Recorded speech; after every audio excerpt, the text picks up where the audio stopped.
أعوذ بالله من الشيطان الرجيم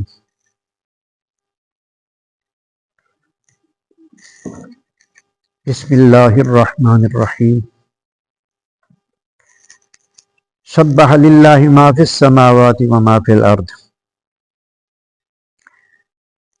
اللہ ہی کی پاکی بیان کر رہی ہے ہر وہ چیز ما فی السماوات وما فی الارض جو آسمانوں میں ہے اور جو زمین میں ہے. وَهُوَ العزیز الحکیم وہی سب پر غالب اور بڑا دانا ہے. یہ سورہ حشر کی ابتدا ہو چکی ہے. سورہ مجادلہ مکمل ہوئی ہے اور اس وقت ہمارا یہ سبق 28ویں پارے میں جا رہا ہے. اللہ تبارک و تعالی کی عظمت اور شان کی بات اس آیہ کریمہ میں ہو رہی ہے. اس کائنات میں جو کچھ بھی ہے وہ زبان کال سے یا زبان حال سے اللہ کی تسبیح بیان کر رہا ہے اور سب پر غالب اللہ ہے اور وہ بڑا دانا ہے. هو الذی اخرج الذین کفروا من اہل الکتاب وہی ہے جو باہر نکال لایا کافروں کو اہل کتاب میں سے من دیارہم ان کے گھروں سے لأول الحشر پہلی جلا وطنی کے وقت. مدینہ شریف میں نبی کریم رؤوف الرحیم صلی اللہ علیہ وآلہ وسلم کی آمد سے پہلے سارے لوگ یہودی تھے. مشرکین وغیرہ کفار کی بڑی کم تعداد تھی، لیکن سب سے زیادہ جو آبادی تھی وہ یہودیوں کی تھی. نبی کریم علیہ الصلاۃ والسلام اپنے تشریف لانے سے پہلے آپ نے اپنے کچھ نمائندے بھیجے جنہوں نے مدینہ طیبہ میں آ کے اسلام کی تبلیغ فرمائی. کچھ لوگ مسلمان ہو گئے جن کو انصار کہا جاتا ہے. نبی کریم علیہ الصلاۃ والسلام کی ان کی دعوت پر اللہ پاک کے حکم سے مکہ چھوڑا، مدینہ طیبہ آ گئے. آپ اپنی سیاسی بصیرت کی بنیاد پر رابطے فرماتے رہے. دعوت و تبلیغ کا کام تو آپ کو تھا ہی، آپ کا اللہ کی وحدانیت اور اسلام کی دعوت دینا یہ آپ کی منصبی ذمہ داری تھی. اس کے ساتھ ساتھ آپ یہ بھی چیز مد نظر رکھتے کہ جو لوگ اسلام کو قبول نہیں کرتے، ہم پر ایمان نہیں لاتے، ان کے ساتھ ہمارا معاہدہ ہو جانا چاہیے تاکہ وہ ہم سے جنگ نہ کریں اور ہم پر کسی وقت کوئی حملہ وغیرہ نہ کرے، اور ہم بھی ان کی جان مال کا حفاظت کریں، وہ ہماری کریں. لہذا نبی کریم رؤوف الرحیم صلی اللہ علیہ وسلم نے یہود کے مختلف قبائل سے مل کر ان سے معاہدہ کیا. ایک بنو نذیر قبیلہ، اس قبیلے کے ساتھ نبی کریم علیہ الصلاۃ والسلام کا معاہدہ یہ ہوا تھا کہ نہ ہم آپس میں ایک دوسرے کے ساتھ لڑیں گے، جنگ نہیں کریں گے ایک دوسرے سے، اور ہمارے اوپر کوئی آ کے حملہ کرتا ہے تو تم اس کے پابند نہیں ہوگے کہ تم ان سے لڑو ہماری وجہ سے، اور تمہارے اوپر کوئی حملہ کرتا ہے تو ہم اس چیز کے پابند نہیں ہوں گے کہ ہم تمہارے ساتھ مل کر ان سے لڑیں۔ اس بنو نذیر سے یہ معاہدہ ہوا تھا۔ بعض یہودیوں سے یہ بھی ہوا تھا کہ ہمارا دشمن ایک ہوگا۔ تو یہ معاہدہ ہو گیا تھا، لیکن یہود جو تھے یہ عہد شکن تھے شروع سے۔ انہوں نے یعنی جنہوں نے اسلام قبول کر کیا تھا زبان سے اور مسلمانوں میں شامل ہو گئے تھے، اور اندر سے وہ یہودی ہی رہے، کافر ہی رہے، ان کو منافق کہا جاتا ہے، وہ بھی انہی میں سے لوگ۔ اندر کا بہت کوڑا ہے یہودی، یہ صورت بھی آپ کو بتائے گی کہ یہ کیا۔ بہرحال یہ کئی دفعہ ایسا ہوا کہ انہوں نے معاہدہ توڑنے کی کوشش کی۔ جب غزوہ بدر ہوا تو ان کو بڑی تکلیف ہوئی کہ مسلمان کامیاب کیوں ہو گئے ہیں، پھر یہ مکے میں گئے اور پھر ابھارا ان کو کہ اب ہم تمہارے ساتھ ہیں، تم پھر حملہ کرو۔ ان کی انگیخت پر ہی بعد والے غزوے بھی، غزوہ احد ہوا وغیرہ وغیرہ۔ اب قصہ مختصر یہ ہے، ایک دفعہ انہوں نے نبی کریم علیہ السلام کو پیغام بھیجا کہ ہمارے کچھ علماء ہیں، ان سے آپ ہمارے روبرو بات کریں، ہم ایک میدان میں جمع ہوتے ہیں، 30 آدمی آپ لے آئیں اور 30 ہم لوگ آتے ہیں، ہمارے اس میں علماء ہوں گے، وہ آپ سے سوال و جواب کریں گے، تو ان کے ذریعے اگر اسلام سمجھ آ گیا تو پھر ہم ایمان لے آئیں گے، اگر ہمارے وہ علماء اگر مان لیں گے۔ اللہ اکبر۔ نبی کریم علیہ السلام نے یہ بات مان لی۔ انہوں نے کہا کہ آپ اپنے 30 صحابہ لے آئیں، ہم اپنے 30 علماء کو ساتھ لے کر میدان میں جمع ہوتے ہیں تو وہاں بات ہوگی۔ اب ان کا جو منصوبہ تھا وہ بدنیتی پر مبنی، وہ یہ تھا کہ انہوں نے چھپا کے ساتھ ہتھیار بھی لے لیے تھے کہ موقع پا کر ہم حملہ کر کے حضور کو شہید کر دیں گے۔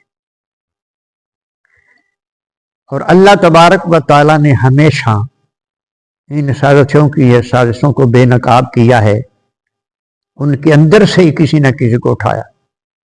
یہودیوں میں ایک شخص ایسا تھا جو حضور پر ایمان لا چکا تھا، حضور کا غلام بن چکا تھا۔ اب اس سے تو ظاہر وہ کتراتے ہوں گے، اس کے سامنے تو بات نہیں رکھی جاتی ہوگی۔ جب بالکل آنے کا دن آ گیا نا، جمع ہونے کا وقت آ گیا، تو اس مسلمان جو یہودیوں سے مسلمان ہوا تھا، اس کی ایک ہمشیرہ تھی تو وہ یہودی ہی اور یہودیوں کے گھر ہی وہ تھی۔ وہ دوڑ کر اپنے بھائی کے ساتھ آئی کہ بھائی بات یہ ہے کہ تیری محبت ہے نبی صلی اللہ علیہ وسلم کے ساتھ، تو یہ جو ہمارے یہودی ہیں نا یہ سازش کر رہے ہیں، تو میں تمہیں ہمدردی کے طور پر کہ تم میرا بھائی ہے، مجھے ہمدرد ہے کہ میں تیرا دکھ نہیں دیکھ سکتی، تیرے نبی کو نقصان پہنچے گا تو دکھی ہوگا، تو بھائی یہ معاملہ ہے، یہ سازش کر رہے ہیں، انہوں نے اچھا نہیں کرنا، حضور پر حملہ کریں گے۔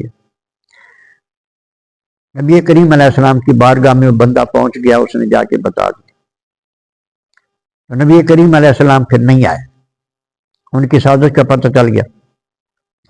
دوسرا موقع یہ ہوا کہ نبی کریم علیہ السلام جب ان کا کوئی جھگڑا ہوتا، یہودیوں کا ہوتا، مشرکوں کا ہوتا، تو فیصلے کے لیے حضور کی بارگاہ میں حاضر ہوتے کہ آپ تشریف لائیں، ہمارا فیصلہ فرما دیں۔ آپ کا جو علم تھا اس کی تو مثال کبھی مل نہیں سکتی کائنات میں، نہ پہلے نہ جتنا علم، جس طرح کا علم، جس طرح کی حکمت آپ کے پاس، اللہ وہ علم آپ وراثت کے طور پر امت کو دے کر گئے، آج بھی وہ آپ کا علم موجود ہے جن کے پاس ہے۔ جو اندھے ہیں ان کو نہ نظر آئے تو بخری بات ہے، عدالتیں انہی لوگوں کے سپرد ہونی چاہیے، حقیقت تو یہ ہے۔ اب نبی کریم علیہ السلام فیصلے کے لیے وہاں تشریف لے گئے انہوں نے منصوبہ یہ بنایا کہ حضور دیوار کے ساتھ بٹھایا جائے گا، آپ کی نشست بنا جائے گی. ادھر کسی چیز کی چھت پہ ایک بڑا بھاری پتھر انہوں نے رکھ دیا تھا. ایک آدمی کی ڈیوٹی تھی کہ جب آ کے حضور بیٹھ جائیں تو اوپر سے پتھر گرا دیں. نبی کریم علیہ السلام تشریف لے آئے اور بیٹھ کا مجمع، بات شروع ہو گئی. ادھر اس آدمی کی ڈیوٹی لگا دی، وہ پتھر گرانے کے لیے تیار ہوگا. ادھر اللہ پاک نے اپنے محبوب سے فرمایا کہ محبوب اٹھیے، یہ دشمن ہے آپ کے، آپ کو شہید کرنا چاہتے ہیں. حضور اٹھ گئے.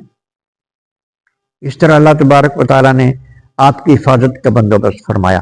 اس کے بعد اللہ پاک نے حکم دے دیا کہ اب ان کو الٹیمیٹم دے دو، ان بنی نذیر یہودیوں کو الٹیمیٹم دے دو کہ یا تو بس مطلب یہ کہ 8 دن کے اندر یہ یہاں سے نکل جائیں، بس اگر نہیں نکلیں گے تو پھر ان کو مار دیا جائے.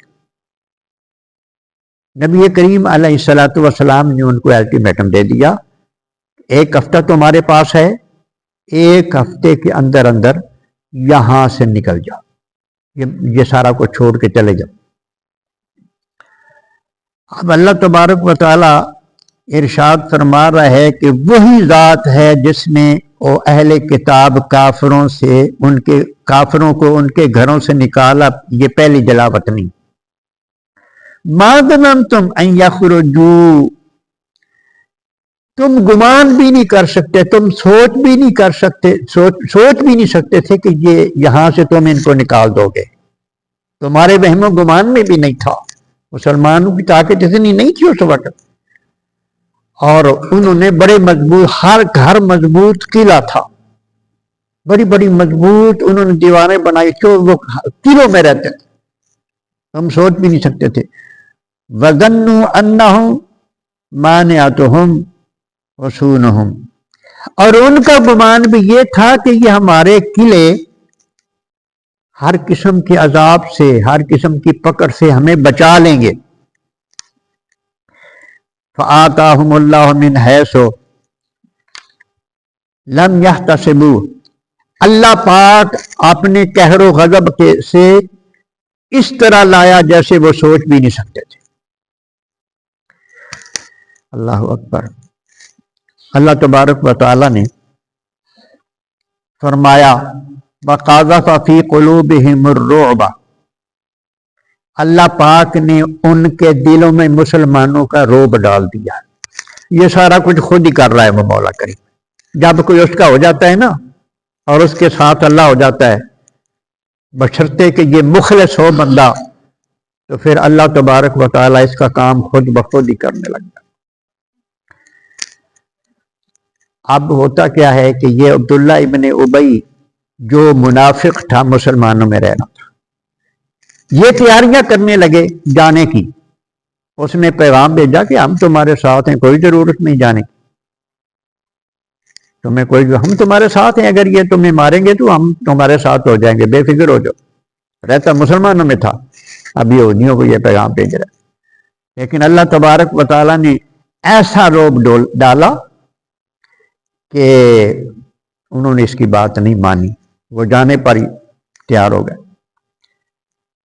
نبی کریم علیہ الصلوۃ والسلام سے انہوں نے کہا کہ ہم گھر کا سامان جو کسی ایک اونٹ پر لاد کے لے جانے کی اجازت دے دی جائے. حضور نے وہ اجازت دے دی. اب انہوں نے اپنا سامان اپنے اونٹوں وغیرہ پر لادا، اور یہاں تک کہ ظاہر اس وقت یہ لینٹر ویٹر کے اتنے رواج نہیں تھے، بڑی قیمتی لکڑیاں وہ چھتوں پر وہ ڈالی ہوتی تھی، وہ چھتیں بھی انہوں نے ادھیڑ دی. اللہ تبارک و تعالیٰ نے ارشاد فرمایا کہ یخربون بیوتہم بایدیہم، وہ برباد کر رہے تھے اپنے گھروں کو اپنے ہاتھوں سے. بڑا پیسہ لگایا تھا، بڑے قیمتی جو گھر بنائے تھے ان کو اپنے ہاتھوں سے برباد کر رہے تھے. لکڑیاں اور ضروری سامان وغیرہ وہاں سے نکالنا تھا، الماریاں نکالنی تھی، ان کو برباد کر رہے تھے. وَأَيْدِ الْمُؤْمِنِينَ، اور جب مسلمانوں کے ہاتھوں میں ان کے گھر آئے، ان کے قبضے میں آئے، تو پھر انہوں نے ان کو درست کرنے کے لیے توڑ پھوڑ جو ان کو کرنی پڑی انہوں نے بھی کی. تو اللہ تبارک و تعالیٰ ارشاد فرما رہا ہے کہ جو دین کے دشمن ہیں، جو میرے نبی کے دشمن ہیں وہ کبھی سکھ کا سانس نہیں لے سکتے، اس دنیا میں بھی ذلیل ہوں گے اور آخرت میں بھی ذلیل ہوں گے۔ تو اللہ پاک ارشاد فرما رہا ہے کہ وہ تو اتنے طاقتور تھے کہ ان کو بھی گمان نہیں تھا کہ ہمارے اوپر کوئی غلبہ حاصل کر لے گا، یہ مٹھی پر مسلمان ہم پر غالب آ جائیں گے، اور مسلمان بھی یہ نہیں سوچ سکتے تھے، لیکن مسلمانوں کے اخلاص کی وجہ سے، اپنے نبی کے وفادار ہونے کی وجہ سے ان کے دشمن کو ذلیل و رسوا کر دیا۔ اور پھر ان کی بڑی زرخیز زمینیں تھیں، ان کے باغات تھے جو سب کو چھوڑ کے چلے گئے، وہ مسلمانوں کو اللہ پاک نے عطا فرمایا مال غنیمت کے طور پر۔ تو اسلام مالی طور پر بھی قوت آ گئی اسلام کے پاس۔